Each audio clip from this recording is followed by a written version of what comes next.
Assalamualaikum warahmatullahi wabarakatuh. Perkenalkan, nama saya Febriani Adam dari kelas 1A. Di sini saya akan mempresentasikan materi tentang yaitu satu, kurikulum dari masa ke masa, yang kedua, pengertian, tujuan, dan ruang lingkup pendidikan jasmani, dan yang ketiga, undang-undang tentang pendidikan jasmani. Materi yang pertama yaitu kurikulum dari masa ke masa. Kurikulum 1947, lahirnya Sistem Pendidikan Nasional Indonesia, merupakan kurikulum pertama setelah kemerdekaan Indonesia. Kurikulum ini merupakan tonggak awal dalam membangun sistem pendidikan nasional Indonesia yang berorientasi pada nilai-nilai Pancasila. Yang kedua, kurikulum 1968 era Orde Baru dan fokus pada nasionalisme.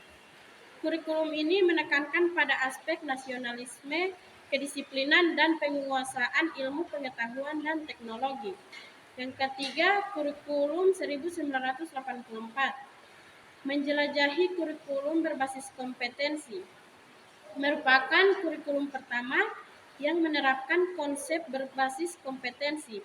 Kurikulum ini bertujuan untuk mengembangkan kemampuan siswa dalam berbagai bidang, baik kognitif, efektif, maupun psikomotorik. Yang keempat yaitu kurikulum 2004, era reformasi dan penekanan pada manusia.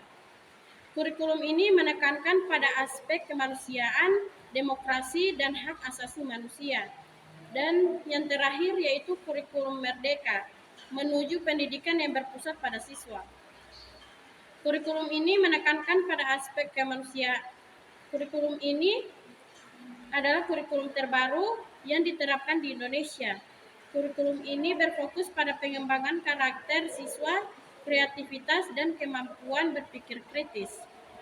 Materi yang kedua yaitu pengertian, tujuan, dan ruang lingkup pendidikan jasmani. Definisi pendidikan jasmani, manfaatnya bagi pengembangan fisik, mental, dan sosial siswa, serta berbagai aspek yang termasuk dalam ruang lingkup pendidikan jasmani, seperti keterampilan motorik, kesehatan, dan rekreasi. Tujuan yaitu membentuk individu seutuhnya. Pendidikan jasmani berperan dalam membentuk individu yang sehat, bugar, dan berkarakter. Ruang lingkup yaitu dari keterampilan motorik hingga rekreasi. Setiap aspek berperan dalam mendapat tujuan. Pendidikan jasmani secara kesehatan, aspek yang termasuk dalam pendidikan jasmani seperti keterampilan motorik, dasar, olahraga, permainan, senam, renang, dan rekreasi. Pendidikan jasmani yaitu meningkatkan kualitas hidup dan prestasi. Pendidikan dapat membantu siswa dalam mencapai potensi fisik dan mental merdeka, meningkatkan kesehatan dan kebugaran, serta mengembangkan keterampilan yang bermanfaat dalam kehidupan sehari-hari dan dalam mencapai prestasi di bidang olahraga. Materi yang ketiga yaitu undang-undang tentang pendidikan jasmani. Yang pertama yaitu Undang-Undang Sistem Pendidikan Nasional, Undang-Undang Nomor 20 Tahun 2003 tentang Sistem Pendidikan Nasional, merupakan landasan hukum pendidikan di Indonesia termasuk pendidikan jasmani. Yang kedua, undang-undang menegaskan pentingnya pendidikan jasmani dalam pengembangan potensi siswa secara holistik.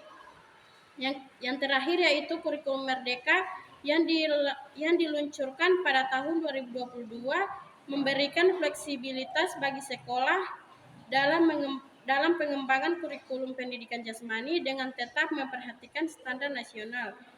Demikian presentasi dari saya. Wassalamualaikum warahmatullahi wabarakatuh.